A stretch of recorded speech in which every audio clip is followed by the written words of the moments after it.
Joining me now is Ashley Walker from the York Center. Welcome to the show, Ashley. Hi, thanks for having me.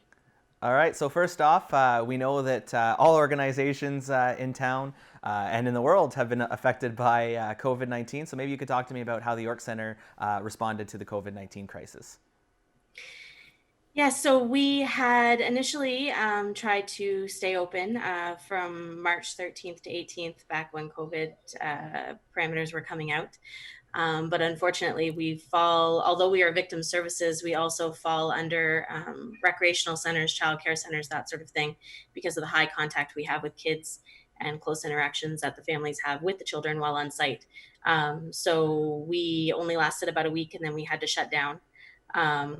So we were closed from March 18th until June 1st.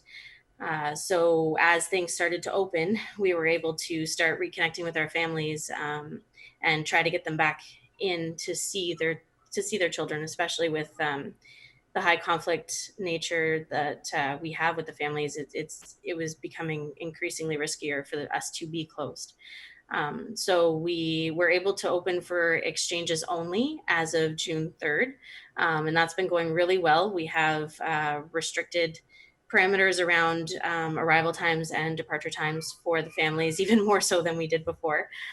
So we're having one family per time slot, that sort of thing, and all sanitization processes and PPE for staff, so that we can get these kids seeing their parents again.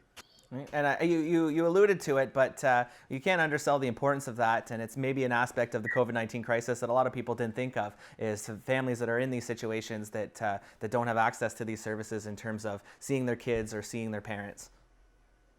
Yeah, so it's been really rough for them, to be honest. We tried to do things virtually to see if we could do virtual visitation, but honestly, there's so many more risk factors involved in that, that puts the child in the middle of different sort of conflicts and things. It doesn't really fall under our protection policies, and so we were really excited that we could get back and actually start with the exchanges again, so parents who are split could have their kids on the alternate weekends and things like that again, in a supervised nature. And we're hoping very soon to get back with the face-to-face visits, which is going to take a lot more planning, because it's been 3 months, so the kids are going to want to hug their parents and kiss them, and that may not be necessarily what we're allowing them to do right away. So it's going to be a lot of work, but we're hoping to get back to that too soon. And of course, supporting all that work is fundraising. And we know that, like any and all organizations, fundraising is another issue altogether for organizations because of COVID-19. The traditional fundraisers just aren't possible right now. But a staple every May usually is Music Trivia Mania, and that has been adapted. So why don't you tell me about how that will be taking place very shortly? Yes, we had a lot of very disappointed people when we had to cancel the music trivia night, because it really is just an amazing time, and all the money goes to the York Center, which is sorely needed.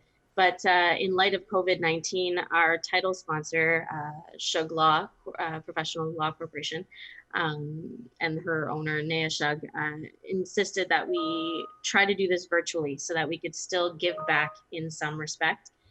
So instead of all the money going to putting on our fundraiser, we're actually going to donate the money out to local charities. So from June 15th to 19th at 10 a.m. every day, we're asking that people come to our Facebook event page, and I'll send you guys the information for that, where you can play the game. So I will release a song every day at 10 a.m. that week, and you guess the song, you win a gift card to shop locally in SDNG.